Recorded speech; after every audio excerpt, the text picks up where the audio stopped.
Caitlin Clark didn't need another shooting coach. She didn't need another analyst breaking down her footwork. And she definitely didn't need another headline calling her the future of women's basketball, like that title was a gift instead of a burden. What she needed came much later than anyone realized. Because when a sport decides to place its entire future on one player's shoulders, it rarely asks whether that player actually wants the weight. And in Caitlin Clark's case, the crown didn't come with instructions. It came with noise, expectations, debate, and pressure that never turns off. From the outside, it looked like success. Record-breaking crowds, historic TV ratings, jerseys everywhere, nonstop attention. But behind all of that, something quieter was happening. The kind of thing fans don't notice until it's already done damage. Caitlin Clark was becoming the center of a storm she didn't create. And the wild part, this wasn't new. It had already happened before, decades earlier. To someone who understood every single layer of that pressure because she lived it when the sport had even less protection than it does now. That's why when Cheryl Miller finally stepped into Caitlin Clark's orbit, it wasn't about basketball at all. It was about survival, about protecting something fragile before it got crushed by expectations disguised as praise. And the timing of when that mentorship truly mattered says more about women's basketball than any stat ever could. Because by the time Caitlin Clark realized she needed someone who understood what she was carrying, the weight had already started to show. Caitlin Clark didn't just become famous. She became necessary. That distinction matters more than people realize. From the moment she started pulling up from distances that didn't make sense, from the moment arenas started selling out hours after tickets went live, the narrative shifted. This wasn't just about a great player anymore. It became about what she represented. And once that switch flipped, there was no going back. Every deep three stopped being just a highlight. Every loss stopped being just a loss. Every off night stopped being human. Instead, everything Caitlin Clark did started to feel symbolic. Like proof. Or failure. Depending on who was watching.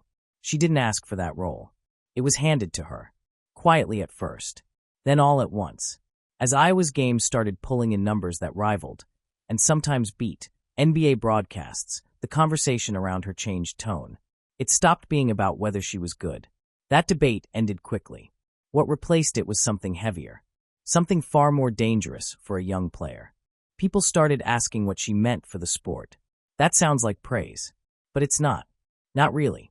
Because when a player becomes a symbol, they stop being allowed to just exist. Every move gets interpreted. Every reaction analyzed. Every quote turned into a headline. Caitlin Clark wasn't just playing basketball anymore. She was carrying expectations that stretched far beyond the court. She became the answer to questions she never volunteered to solve. Is women's basketball finally mainstream? Can one player change TV ratings forever? Is this what the league has been waiting for? Those questions followed her everywhere. And with them came an invisible pressure that most fans didn't see because it hid behind applause. By her senior year, it was clear that Caitlin Clark wasn't just being celebrated. She was being watched. Closely. Intensely. Sometimes unfairly. Every great performance raised the bar higher. Every stumble felt magnified. Every emotional reaction got dissected. And the louder the attention got, the harder it became to separate genuine support from people projecting their own hopes onto her career. That's the part that drains players. Not criticism. Not competition. But responsibility they never agreed to. When Caitlin Clark entered the national spotlight, she walked into a moment where women's basketball was desperate for momentum, for validation, for proof that the investment was worth it. And without saying it out loud, the sport leaned on her to provide that proof night after night. That kind of pressure doesn't feel heavy at first. It feels exciting, energizing, even flattering, until it doesn't. Because when you're positioned as the face of something bigger than yourself, there's no room left for mistakes, or rest, or growth.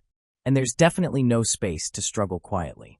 Everything Caitlin Clark did became public property. Her confidence was celebrated when she was winning and questioned the second things got hard. Her competitiveness was praised until it made people uncomfortable. Her visibility was welcomed until it exposed uncomfortable conversations about race, media favoritism, and who gets to be embraced by the mainstream. And that's when the tone shifted. The same attention that lifted her up started to turn sharper. Analysts debated her impact instead of appreciating it. Commentators framed her success as disruptive. Some voices questioned whether she was getting too much shine. Others implied that she needed to be humbled. It wasn't about basketball anymore.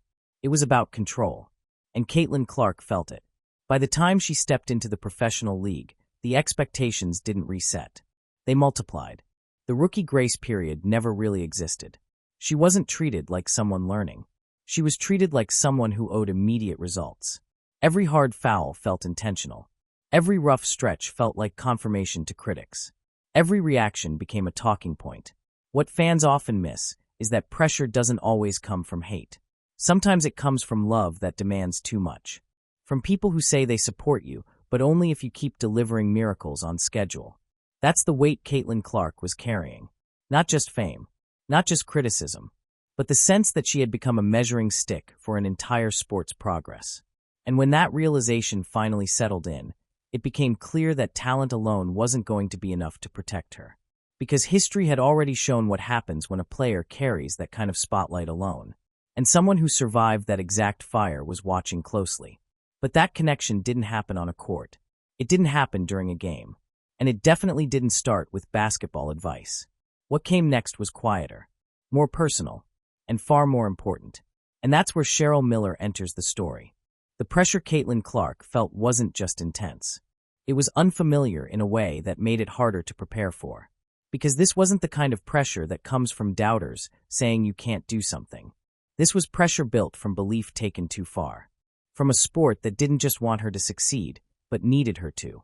That kind of pressure doesn't shout at you right away. It whispers. It shows up in expectations disguised as compliments. In praise that quietly comes with conditions. In conversations that stop being about whether you're great and start being about whether you're enough. For Caitlin Clark, the shift happened slowly. At first, the attention felt like momentum. Her range became legend. Her confidence became contagious. Her presence turned games into events. That's the part everyone saw. What people didn't see was how quickly admiration turned into ownership. Fans didn't just root for her. They attached themselves to her success. Media outlets didn't just cover her games. They framed her performances as statements about the league. And critics didn't just analyze her weaknesses. They used them as proof points for arguments that had nothing to do with her. Suddenly, Caitlin Clark wasn't just playing defenders. She was navigating narratives. Every night felt like a referendum. If she scored big, it meant the hype was justified. If she struggled, it meant the hype had gone too far. There was no middle ground. No allowance for variance. No room for a normal arc. That's the danger of becoming a symbol too early. You stop being allowed to evolve. And what made it even heavier was how fast it all happened. Caitlin Clark didn't have years to ease into this role. She went from standout to centerpiece almost overnight. One season she was rewriting record books. The next, she was being discussed as the future of an entire sport. That acceleration matters. Because pressure compounds when it arrives faster than experience can catch up. Every interview carried subtext. Every quote got framed. Every reaction got clipped.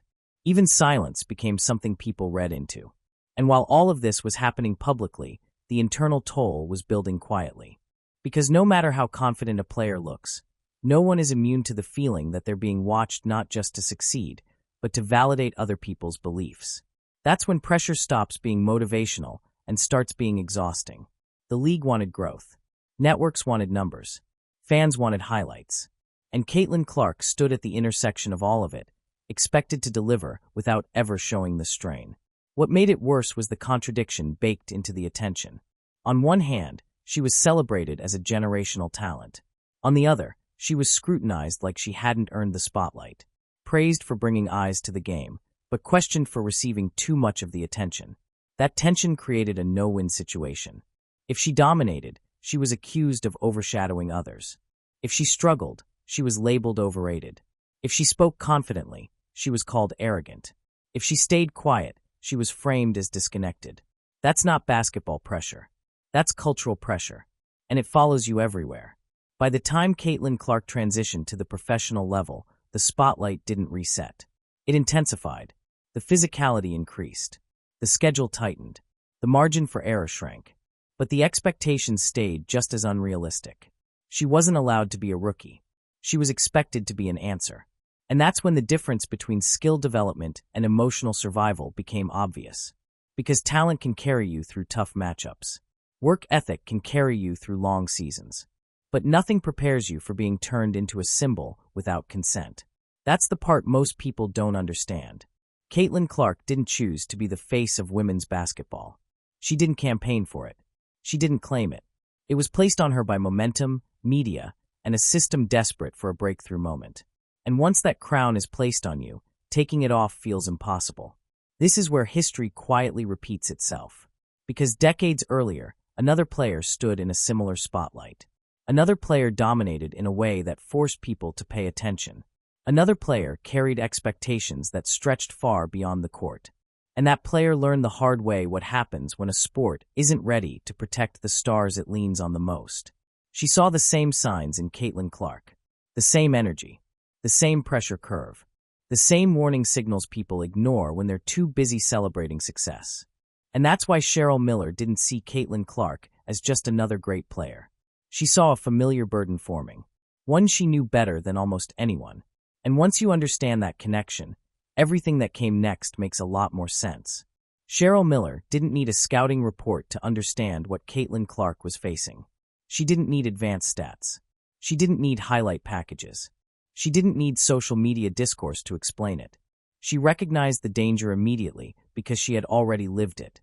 Long before Caitlin Clark was pulling up from the logo, Cheryl Miller was forcing the basketball world to confront a reality it wasn't ready for. In the early 1980s, she wasn't just dominant, she was disruptive. She played with a level of power, skill, and confidence that broke the mental ceiling of what people thought women's basketball could look like. And just like Clark decades later, that dominance came with attention that outgrew the system supporting it. Miller wasn't celebrated the way legends are now. She was debated, questioned, compared, examined. People argued about her place instead of simply acknowledging her greatness. And while the praise existed, it didn't come with infrastructure. There was no safety net behind it. That's the part people forget when they talk about eras. Cheryl Miller carried the spotlight when women's basketball didn't have professional stability, consistent national exposure, or financial security waiting on the other side. She was proof of excellence without a future guaranteed to protect it. Every time she stepped on the court, she wasn't just representing herself. She was representing the possibility of what the sport could become, without any assurance that it actually would. That kind of pressure leaves scars. Because when you're ahead of your time, you don't get to enjoy it. You just absorb the resistance that comes with it. Miller felt that resistance constantly. She dominated games so thoroughly that people stopped talking about the competition and started talking about whether she was too much, too physical, too confident, too visible. Those conversations weren't about basketball. They were about comfort. Sound familiar? That's why when Cheryl Miller watched Caitlin Clark rise, she didn't just see talent. She saw timing. She saw a player whose skill was perfectly aligned with a moment the sport had been waiting for. And that alignment can be just as dangerous as it is powerful. Because when the timing is right, the expectations explode. Miller understood what happens when a player becomes the focal point of a movement. The praise starts loud, but the support lags behind. The system celebrates the result without fully preparing for the responsibility that comes with it. She had lived through that imbalance. Her career ended earlier than it should have, not because her ability declined, but because her body absorbed years of physical strain without the benefits of modern care or load management. There was no long professional runway waiting for her in the United States. The league didn't exist yet. By the time the WNBA arrived, the window for her playing career had already closed. That reality matters when understanding why Miller approaches Caitlin Clark the way she does. She's not watching from a place of envy. She's not offering advice from a pedestal. She's speaking from a place of unfinished business. She knows what it feels like to give everything to a sport and still be left without the platform to fully express it. She knows what it's like to be the name people remember, but not the era that protected you. So when she saw Caitlin Clark being elevated at a speed that felt both thrilling and reckless, she recognized the warning signs instantly. The way the media framed Clark as a solution instead of a player. The way debates formed around her visibility instead of her development. The way the pressure arrived before the protection did. That pattern never ends well. Miller had watched it happen to herself. She'd watched it happen to other pioneers. Players who gave the game legitimacy but didn't get longevity in return. That's why her interest in Clark wasn't casual admiration. It was concern wrapped in respect. She wasn't asking, "How good can this kid be?" She was asking, "How long can she carry this without losing herself?" That question changes everything. Because when you understand that lens, you realize Cheryl Miller wasn't trying to mentor Caitlin Clark into being greater. Clark didn't need that. Her skill was already undeniable. What Miller wanted was to help Clark survive being great in a world that doesn't always know how to protect the people it benefits from the most. And that realization didn't lead to a viral moment. It didn't lead to a dramatic speech. It led to a quiet conversation, one that would end up shaping everything that followed. But that conversation didn't happen in a gym. It happened in a moment that most people saw as a celebration, without realizing it was actually a turning point. And that's where this story takes a sharp turn. The moment that changed everything didn't happen under bright lights or in front of a packed arena. There was no scoreboard, no buzzer, no roar from the crowd. It happened in a room filled with applause that faded just fast enough for something real to be said. In 2023, Caitlin Clark stood at the center of celebration. She had just been awarded the Honda Cup, recognition given to the most outstanding female collegiate athlete across all sports. On paper, it was a victory lap, proof that everything she had done mattered. Validation wrapped in prestige. But moments like that can be deceptive, because ceremonies celebrate outcomes, not consequences. They highlight success without asking what it costs. And for someone like Caitlin Clark, the cost was already starting to pile up beneath the surface. That's when Cheryl Miller approached her. Not as a celebrity chasing a moment, not as a legend demanding attention, but as someone who recognized the weight in Clark's posture long before the public did. Miller didn't lead with compliments. She didn't talk about shooting range or records or crowds. She didn't reinforce the praise Caitlin had already heard 1,000 times that night. She went somewhere else entirely. She spoke about joy, about fun, about protecting the part of yourself that made you fall in love with the game before it became a responsibility. That might sound simple, almost too simple for a moment that carried so much meaning. But that's exactly why it landed. Because when pressure gets heavy, it's rarely the obvious advice that helps. It's the reminder of something you forgot you were allowed to feel. Miller told Clark to find her quiet place, to have fun no matter how loud the noise got around her, to remember that the chaos wasn't hers to carry alone. And then she said something that cut through all the applause. She told her the crown was heavy, not because Clark wasn't strong enough to wear it, but because she didn't choose it. That distinction matters, because choosing pressure is different from inheriting it. When you chase greatness, you expect resistance. When greatness is placed on you without asking, the resistance feels personal even when it isn't. Miller knew that feeling well. She knew what it was like to have expectations follow you everywhere, to have your identity slowly merge with what people wanted from you, to feel like every appearance, every interview, every game carried meaning beyond your control. So when she looked at Caitlin Clark standing there, she wasn't seeing a young athlete at the peak of success. She was seeing someone at the edge of a long, demanding road that very few people survive without losing something along the way. That's why her words didn't sound like a pep talk. They sounded like a warning wrapped in care. She wasn't telling Clark how to be better. She was telling her how to stay whole. That conversation didn't make headlines. It didn't go viral. Most people in that room had no idea anything important had just happened. But for Caitlin Clark, it stuck. Because when advice comes from someone who lived through the same storm, it lands differently. It doesn't feel theoretical. It feels earned. And the truth is, Miller wasn't guessing. She had already watched what happens when joy gets replaced by obligation. When the game you love turns into a platform you're expected to perform on endlessly. She had felt how quickly pressure can hollow out even the most confident player if no one steps in to help carry it. So when she told Clark to protect her joy, she wasn't being poetic. She was being precise. Because she knew what was coming next. She knew the attention wouldn't slow down. She knew the criticism would sharpen. She knew the professional transition would magnify everything. That quiet conversation at the Honda Awards wasn't about that moment. It was about preparation for what was ahead. And what was ahead would test Caitlin Clark in ways talent alone could never solve.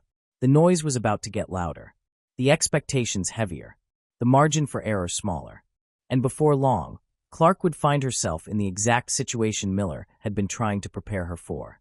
When that happened, the meaning of those words would change. They would stop being advice. and start being something she held on to.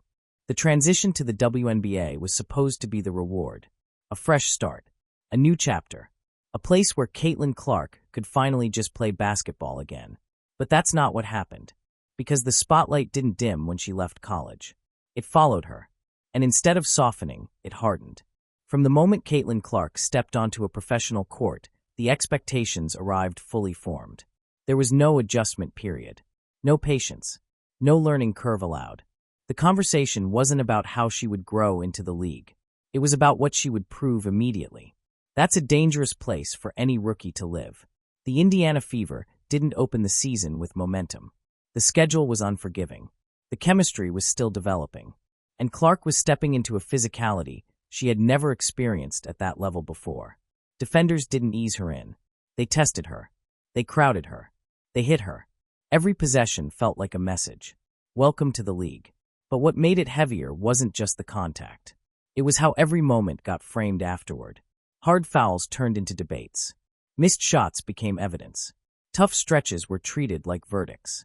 The same voices that once celebrated her confidence now questioned her readiness. The same platforms that praised her impact began dissecting her flaws with a sharper edge. And the criticism didn't always stay rooted in basketball. Some of it felt personal. Some of it felt resentful. Some of it felt like pushback against how much attention she commanded simply by existing. That's when the noise crossed a line. Clark wasn't just being evaluated as a player anymore. She was being evaluated as a phenomenon. And phenomena don't get patience. They get challenged. Every game felt like a test she didn't sign up for. Every press conference carried undertones she had to navigate carefully. Every reaction was magnified, slowed down, replayed, and debated. And through it all, she was still expected to lead. The Fever's early losses piled up. The headlines followed. And with each one, the scrutiny tightened. The physical toll showed up in her body. The emotional toll showed up in her demeanor. This wasn't the Caitlin Clark fans were used to seeing. Not because she wasn't competitive, but because the weight was different now. In college, the pressure pushed her forward. In the pros, it pressed down on her. And here's the part most people don't understand. The hardest part of being under that kind of scrutiny isn't the criticism itself. It's the isolation. Because when you're the center of the conversation, it can feel like no one is actually standing next to you. Everyone has an opinion. Everyone has expectations. But very few people understand what it feels like to be inside that moment. Caitlin Clark was learning that in real time. She was absorbing contact on the court and commentary off it. She was adjusting to new teammates, new systems, new demands, all while carrying narratives she never authored. And the irony was brutal. The sport wanted her impact. The league wanted her visibility. The media wanted her story. But when the weight of all of it started to show, the support didn't always show up with the same volume. That's when the advice Cheryl Miller gave her months earlier stopped being abstract. Find your quiet place. Have fun no matter the static. Protect your joy. Those words mattered now more than ever. Because Caitlin Clark was standing at a crossroads that every generational player eventually faces. A moment where the outside world gets loud enough to drown out your own voice. And in that moment, the difference between surviving and breaking often comes down to whether someone reaches out who truly understands. Someone who doesn't see headlines. Someone who doesn't see expectations. Someone who sees the person carrying all of it. That's when Caitlin Clark finally said something out loud that revealed just how heavy this stretch had been. And when she did, it confirmed everything Cheryl Miller had already seen coming. By the time WNBA All-Star Weekend arrived, Caitlin Clark wasn't just tired. She was carrying months of pressure that never fully showed up on the stat sheet. The rookie season had been loud. Every game felt like a referendum. Every possession came with expectations layered on top of execution. And even in moments of success, the noise never really died down. So when Clark walked into All-Star Weekend in July 2024, she wasn't just showing up for an exhibition game. She was stepping into a rare pause in the chaos. A moment where the league celebrated itself instead of dissecting her every move. And that's when she saw Cheryl Miller. This time, it wasn't from across a stage. It wasn't a brief exchange in passing. It was direct, immediate, human. Miller had been selected as the coach for Team WNBA in the exhibition game against Team USA, a symbolic matchup loaded with meaning. And when Caitlin Clark found out she'd be playing under Miller, something shifted. Because suddenly, She wasn't alone in the spotlight. When Clark reportedly told Miller, "Finally, someone who's on my side," it wasn't said for cameras. It wasn't a soundbite. It was a release. Those 6 words carried weeks of frustration, months of emotional buildup, the exhaustion of constantly being evaluated instead of understood. And Miller didn't need an explanation. She didn't ask Clark to clarify. She didn't minimize it. She didn't try to reframe it. She hugged her. That moment said more than any press conference ever could. Because when someone who's been through the same fire embraces you, it creates a kind of relief you can't fake. It's the difference between encouragement and recognition. Miller wasn't offering sympathy. She was offering alignment.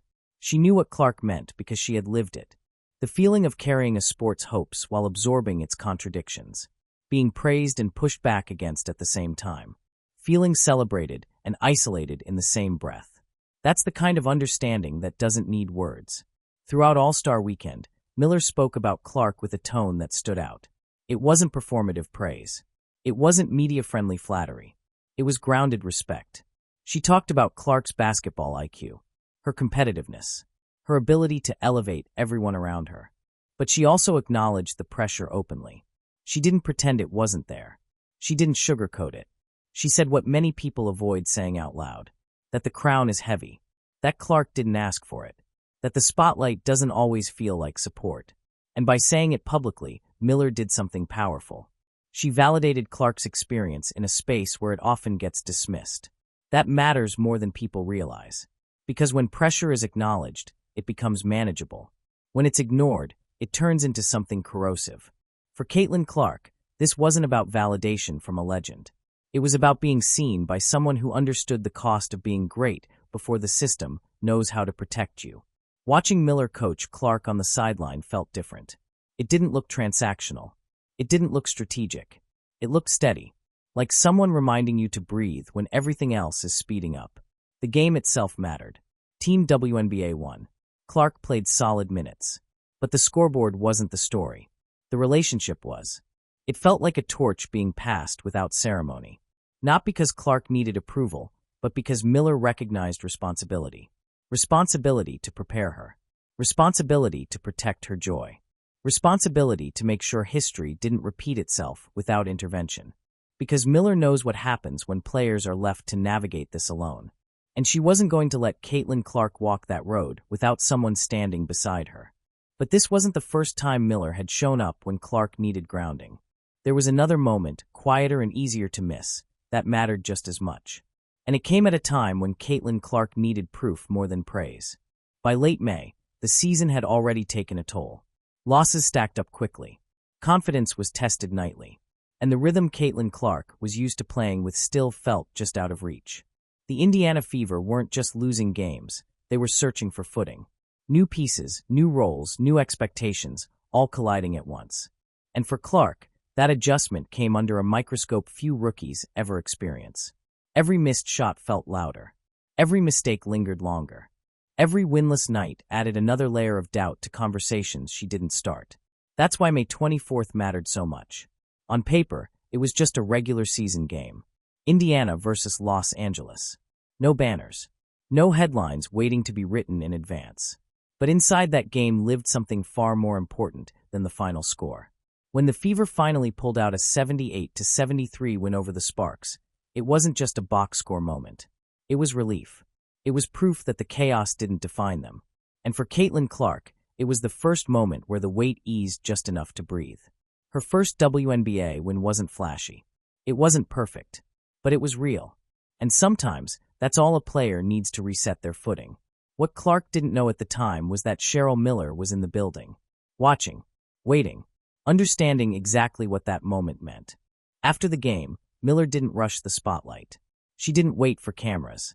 She found Clark privately, away from the noise, in a hallway that wasn't designed for speeches.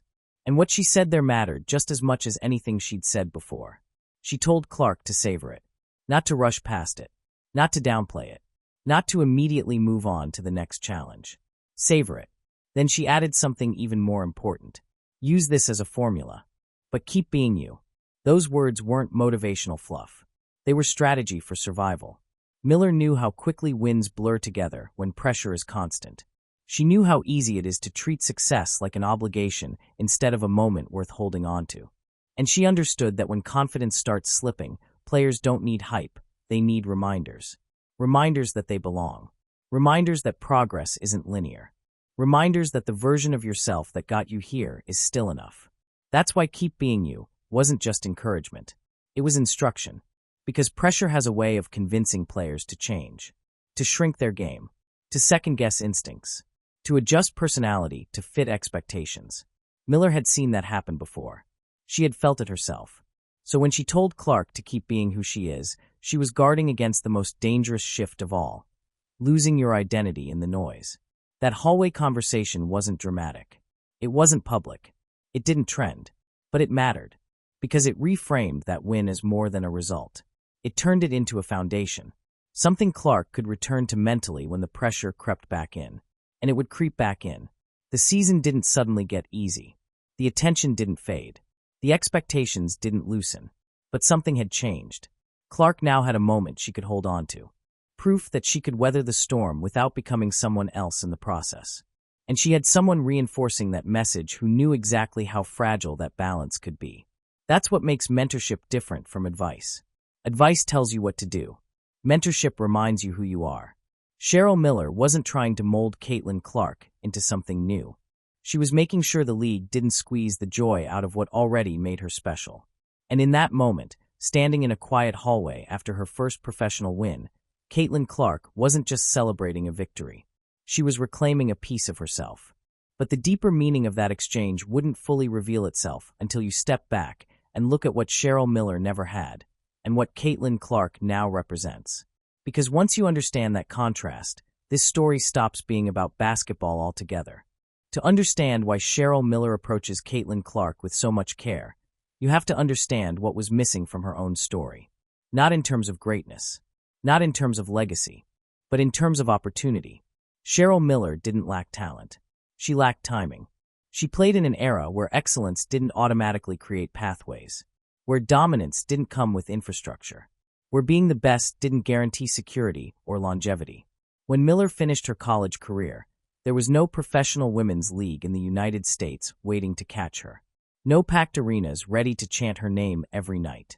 No decade-long runway to build a career in front of a home audience that could grow with her. That absence changed everything.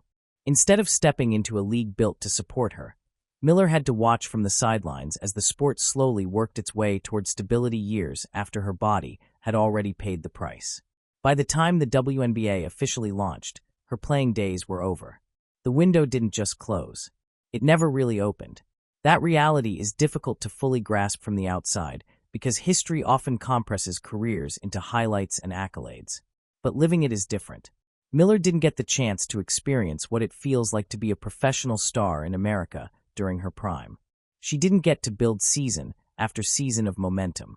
She didn't get to grow alongside a league learning how to market, protect, and invest in its players.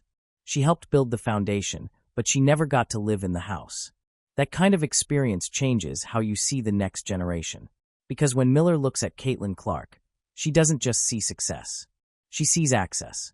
She sees opportunity. She sees a world that finally exists for someone with that level of talent. Clark gets to play professionally in the U.S. She gets national broadcasts that people actually tune into. She gets endorsement opportunities that turn visibility into stability. Those things matter. Not just financially, but emotionally. They tell a player that their excellence has a place to go. For Miller, that place didn't exist yet.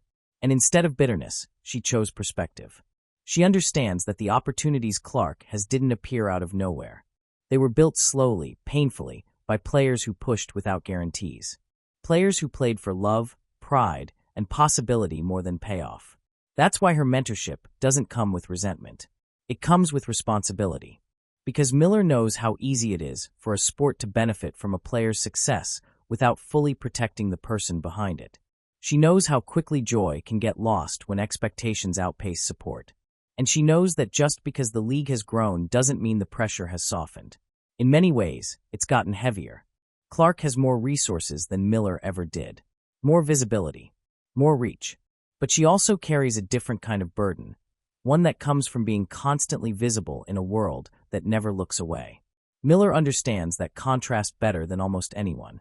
She sees Clark living the career she never got the chance to fully experience.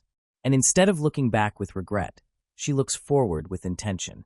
Her goal isn't to relive her own story through Clark. It's to make sure Clark's story doesn't come with the same unfinished edges.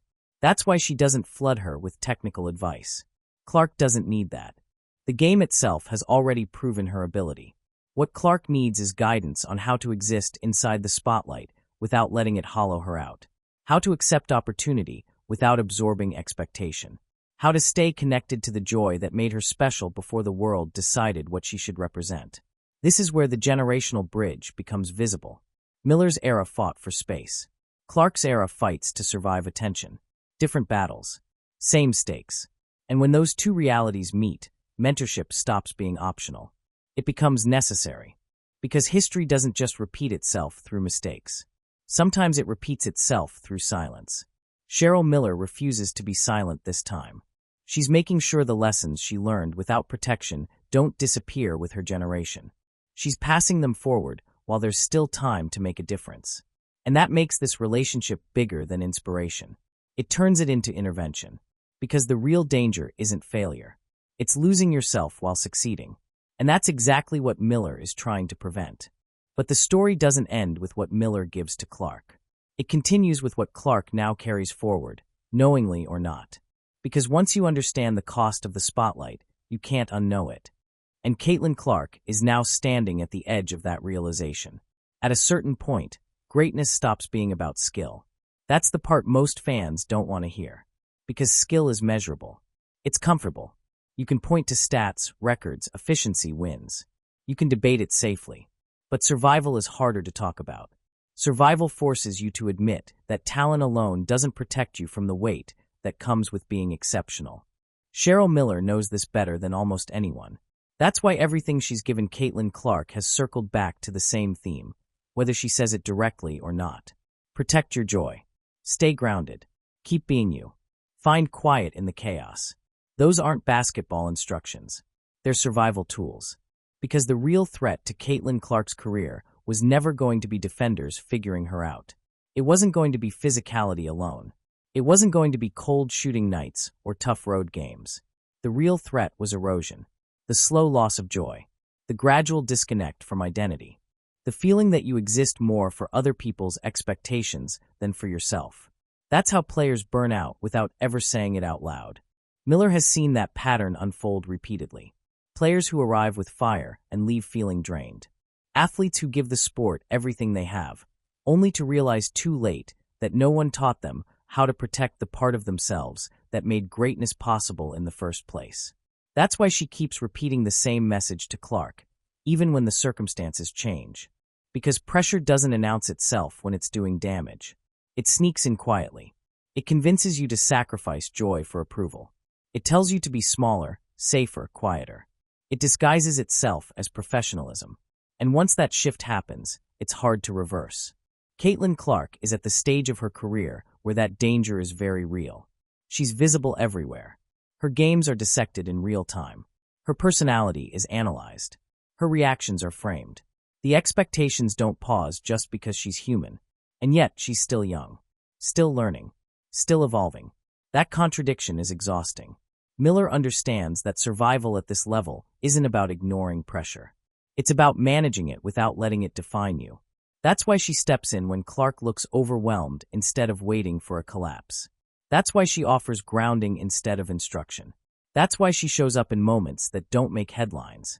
Because survival doesn't happen on camera. It happens in quiet conversations, in hallway reminders, in someone telling you it's okay to feel the weight. This mentorship isn't flashy because it doesn't need to be.